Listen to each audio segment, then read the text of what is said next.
Hello students, welcome to my channel. हम लोगों का चल रहा था इकोनॉमिक्स का चैप्टर नंबर 1 डेवलपमेंट, और इसमें आज हमारा टॉपिक है पब्लिक फैसिलिटीज़।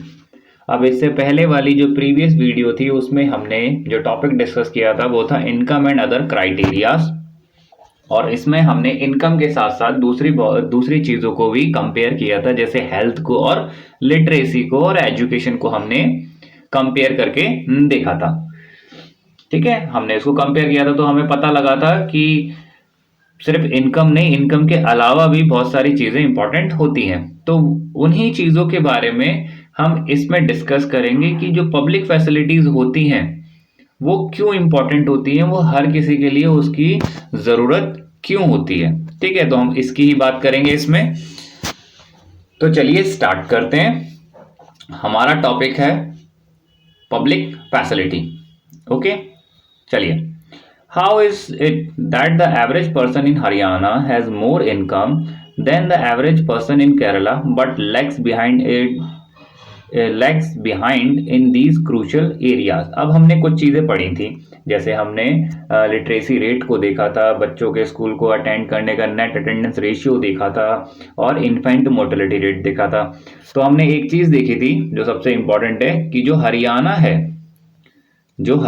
है वो क्या है आपका, एक तरीके से देखा जाए तो पर कैपिटा इनकम में तो बहुत आगे था, लेकिन बाकी सब एरियाज में वो केरला से पीछे था, है ना, केरला से पीछे था। तो अब इसका रीजन क्या है? तो हमारी बुक हमें रीजन बता रही है, the reason is money in your pocket can not buy all the goods and services that you may need to live well. तो आपको ध्यान रखना है, ये जो लाइन है आपकी, ये जो बिल्कुल इन्होंने बात बोली है, एक second,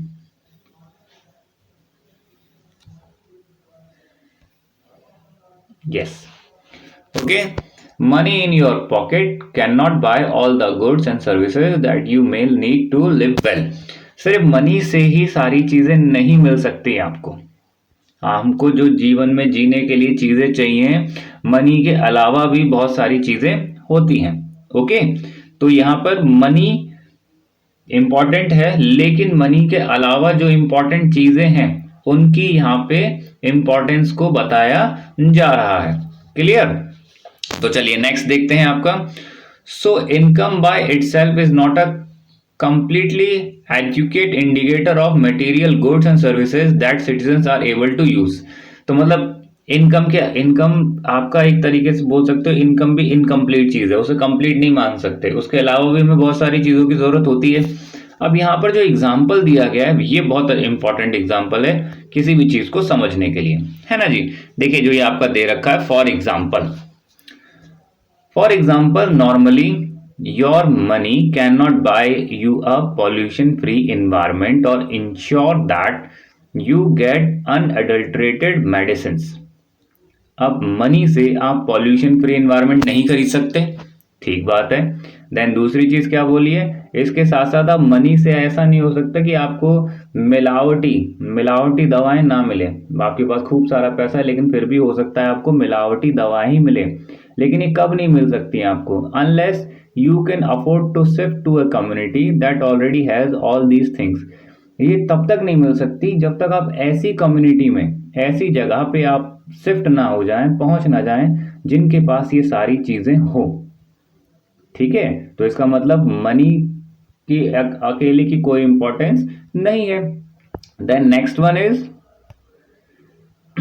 money may also not be able to protect you from infectious diseases unless the whole of your community take preventive steps। अब यहाँ पे देखिए सेकंड वाला एग्जाम्पल कितना अच्छा एग्जाम्पल बताया गया है। ये एक एग्जाम्पल है आपका और ये एक एग्जाम्पल है, दो एग्जाम्पल्स के जरिए ये बात करने की कोशिश कर रही है बुक, हमें बता रही है। पहला एग्जाम्पल बता दिया कि पॉल्यूशन फ्री इन्वायरमेंट, और आपको अगर अच्छी मेडिसिन चाहिए तो ऐसी जगह पे ऐसी कम्युनिटी को ज्वाइन करना होगा जिनके पास ये सारी की सारी चीजें हो। दूसरी चीज क्या है, मनी आपको डिजीज से नहीं बचा सकती, इन्फेक्शन वाली डिजीज से नहीं बचा सकती जब तक कि जो पूरी सोसाइटी है, पूरी कम्युनिटी है, उसके खिलाफ अच्छे से स्टेप नहीं उठाती है। ठीक है, तो ये दो एग्जांपल्स हो गए। आपके पास मनी है लेकिन आप चाहे कितनी भी कोशिश कर लो, अगर पूरी सोसाइटी अच्छी नहीं होगी वो अच्छे से काम नहीं करेंगे, ध्यान नहीं रखेंगे साफ सफाई का, तो इन्फेक्शन तो फैलेगा। क्लियर सी चीज है। तो अब जो नेक्स्ट चीज है, अब नेक्स्ट चीज के ऊपर बात करते हैं हम। Actually for many of the important things in life the best way also to cheapest way is to provide this goods and service collectively. देखिए ये कितनी अच्छी चीज बोली गई है यहाँ पे, ये लाइन जो आपकी बोली गई है कितना सही बात बोल रहा है ये। अब यहाँ पर क्या है, सबसे इंपॉर्टेंट या सबसे बेस्ट, अगर लाइफ आपको जीनी है और सबसे बेस्ट काम करना है तो क्या है, और जो बेस्ट काम के साथ साथ सस्ते में काम हो जाएगा, वो क्या है, जितनी भी अच्छी चीजें हैं, जितनी गुड और सर्विसेज हैं जो जरूरी हैं, वो कलेक्टिवली होनी चाहिए, मतलब सबको एक साथ मिलनी चाहिए। ठीक है, सबको एक साथ मिलेगी तो बहुत अच्छा रहता है। अब जैसे इसका एग्जांपल दिया गया, just think will it be cheaper to have collective security for the whole locality और for each house to have its own security. अब ये यहाँ पे एग्जाम्पल दे दिया इन्होंने। अब यहाँ पे एक बहुत अच्छा एग्जाम्पल दिया है कि भाई एक सेकेंड, हाँ जी, अब ये जो एक एग्जाम्पल दिया हुआ है इसको आप देखेंगे, ये वाला जो एग्जाम्पल है। अब ये क्या बोल रही है बुक कि भाई अब दो चीज़ों का कंपैरिजन कर सकते हैं, पूरी सोसाइटी को सिक्योरिटी प्रोवाइड कराई जाए वो सस्ता पड़ेगा, या हर एक इंसान के या हर एक घर के बाहर सिक्योरिटी, उसकी खुद का सिक्योरिटी रखे तो वो सस्ता पड़ेगा। तो जवाब है कि सबको कलेक्टिवली अगर सिक्योरिटी प्रोवाइड करा दी जाए देन इससे बहुत आसानी हो जाएगी। देन इसके बाद क्या बोल रहा है, what if no one other than you in your village और locality is interested in study. अब ये चीज क्या बोल रहे हैं, कोई भी आपकी विलेज में पढ़ने के लिए इंटरेस्टेड नहीं है आपको छोड़ के, तो क्या होगा, would you be able to study, क्या आप पढ़ पाएंगे, बिल्कुल नहीं पढ़ पाएंगे। Not unless your parent could afford to send you to some private school elsewhere. और ये तब तक नहीं हो पाएगा जब तक कि हमारा पेरेंट जो है, आपके पेरेंट जो है आपको किसी प्राइवेट स्कूल में भेज दें। अब ये भी मुश्किल काम है। So you are actually able to study because many other children also want to study, and because many people believe that the government should open schools and provide other facilities so that all children have a chance to study। अब हम actually में पढ़ क्यों पा रहे हैं, है ना, आप जो गांव में बच्चे होते हैं या नॉर्मली क्यों पढ़ पा रहे हैं, क्योंकि बहुत सारे जो बच्चे हैं वो पढ़ना चाहते हैं। देन इसके साथ साथ बहुत सारे लोगों का ये बिलीव भी होता है कि जो गवर्नमेंट जो है वो स्कूल्स खोले, फैसिलिटी प्रोवाइड्स कराए, ताकि जो बच्चे हैं वो ज़्यादा से ज़्यादा उन्हें पढ़ने का मौका मिल सके। In many areas childrens particularly girls are not able to go to high school because the government society has not provide educate facilities. अब देखिए यहाँ पे कितना अच्छा एग्जाम्पल दे दिया इन्होंने। अब बहुत सारे एरियाज ऐसे होते हैं, खासकर स्पेशली गांव के एरियाज जिसको आप मान सकते हो, वहां पे जो गर्ल्स होती हैं वो हाई स्कूल भी नहीं कर पाती हैं क्योंकि वहां पे स्कूल ही नहीं होते हैं। सोसाइटी जो है उनको गर्ल्स के स्कूलों की इंपॉर्टेंस ही नहीं लगती है, उन्हें लगता है कि गर्ल्स के लिए स्कूल की कोई ज़रूरत नहीं है, और इसकी वजह से क्या होता है, और वो पढ़ नहीं पाती हैं, है ना। तो ये प्रॉब्लम वाली चीज़ हुई या नहीं हुई। तो अगर गर्ल्स के लिए भी स्कूल प्रोवाइड कराया जाए तो उनको फ़ायदा होगा या नुकसान होगा, जवाब आपको पता है, फ़ायदा होगा, है ना। तो इसलिए जो चीज़ें हैं अलग अलग प्रोवाइड कराने की जगह एक साथ कलेक्टिवली प्रोवाइड कराई जाएं तो बहुत अच्छी रहती हैं। अब देखिए यहाँ पे एक एग्जाम्पल दिया हुआ है हमारी बुक में, बड़ा अच्छा एग्जाम्पल दिया है जो हमने पढ़े थे, केरला के बारे में हमने पढ़ा था, केरला में अच्छा क्यों है ना। Kerala has a low infant mortality rate. अब केरला में इन्फेंट मोर्टेलिटी रेट कम क्यों है, ये आपका ध्यान रखिएगा, ये आपका MCQ है, हाँ ये आपका क्वेश्चन बनेगा।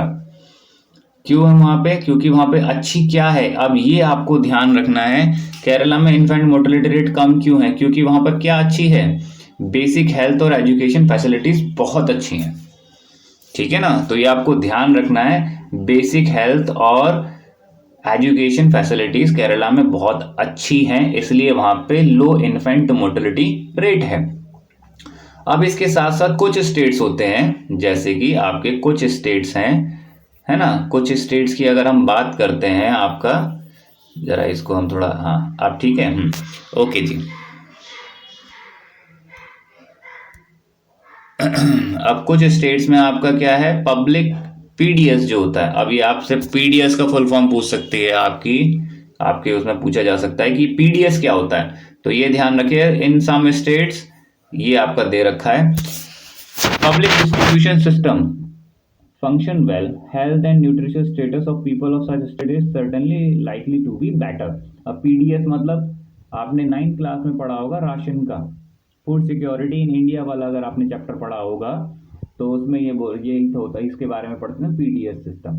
अब पब्लिक डिस्ट्रीब्यूशन सिस्टम मतलब हमारी राशन की दुकान, जहाँ पे ये सिस्टम अच्छा होगा वहाँ पे लोगों को फायदा होगा या नुकसान होगा, आप बताइए। फायदा होगा, क्योंकि पीडीएस किसके लिए होता है, जो पुअर पीपल्स होते हैं। पीडीएस नॉर्मली किसके लिए किया जाता है, ये आपको ध्यान रखना है। पीडीएस होता है आपका किसके लिए, मेनली पुअर्स के लिए, ठीक बात है। अब पीडीएस सिस्टम अगर गुड होगा तो किसको बेनिफिट मिलेगा, पुअर्स को बेनिफिट मिलेगा। उनकी हेल्थ अच्छी होगी नहीं होगी, क्योंकि उनको कम दाम में खाने का सामान अच्छे से अवेलेबल हो जाएगा। अगर पीडीएस सिस्टम अच्छा नहीं होगा तो जो पुअर हैं उनकी हेल्थ कैसी होगी, अच्छी नहीं होगी। ओके, तो इसलिए अब इस टॉपिक में यही बताने की कोशिश करी गई है कि पब्लिक फैसिलिटीज की इंपॉर्टेंस क्या है। ओके, तो आई होप आपको ये समझ में आया होगा। प्लीज़ चैनल को लाइक करो, शेयर करो, सब्सक्राइब करो। Thank you.